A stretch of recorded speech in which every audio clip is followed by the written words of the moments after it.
எதற்காக இந்த மாவட்ட தலைவரை இந்த கேடு கட்ட கேவலமான கையாலாகாத காவல்துறை கைது செய்திருக்கிறது? மக்கள் பிரச்சனைக்காக போராடக்கூடாதா?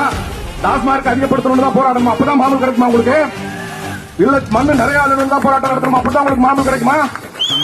எவ்வளவு வருமானம் வருது இந்த காவல்துறைக்கு? மாவட்டத்தில் பெரிய யோக்கியவான்கள் இருக்கக்கூடிய காவல்துறை எல்லாம் பெரிய நியாயவான்கள், நேர்மையாளர்கள். நிறைய நேர்மை பத்தி தெரியாது, யோக்கியதை பத்தி தெரியாது. என்னென்ன பண்ணிட்டு இருக்க, எங்க எவ்வளவு மாமூல் வரணும் என்று தெரியாது.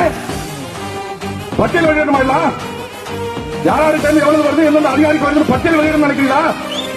ஒரு மாவட்ட தலைவரை அவங்களை சாதாரணமா நினைச்சுக்கிறேன். அதிகாரிகள், காவல்துறை அதிகாரிகள் வா போன்னு பேசுற சில பேர் வா போன்னு பேசினா தொலைச்சு கட்டிடுவோம். ஞாபகம் வச்சுங்க, தொலைச்சு கட்டிடுவோம். மாவட்ட தலைவர், பாரதிய ஜனதா கட்சியோட மாவட்ட தலைவர் அவங்களை கேவலமா போச்சு. உங்களுக்கு திமுக பேசிருக்கானே, திமுக மாவட்ட செயலர் போய் வா போன்னு சொல்லி சட்டை கட்டி விட்டுவார் நிமிஷம். அப்ப பிஜேபி காரனை பேசினா கேட்க மாட்டான்னு நினைக்கிறேன். அடுத்த முறை எந்த அதிகாரியாவது, இன்னைக்கு கூட ஒரு அதிகாரி, ஒரு பேர் அழகேசன் நினைக்கிறேன், அவர் வந்து இங்க பாக்ஸ உடைச்சு கொண்டார். அங்கதான் இருப்பார் நினைக்கிறேன். வந்து உடைச்சு பாருங்க சார், வந்து உடைச்சு பாருங்க.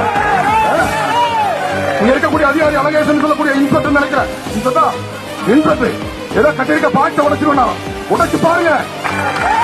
அந்த யூனிஃபார்ம் வச்சுதான் நீங்க வந்து பாக்ஸ உடைச்சிட்டு போகணும்னு சொல்ல முடியுது. யூனிஃபார்ம் இல்லாம நீங்க வந்து சொல்லிட்டு நடத்தோட்டு போயிருவீங்களா? விட்டுவாங்களா? அதனால யூனிஃபார்ம் போட்டிருக்கேன்னா அந்த யூனிஃபார்முக்கு தகுந்த மாதிரி நடந்துக்க. அது இன்ஸ்பெக்டர்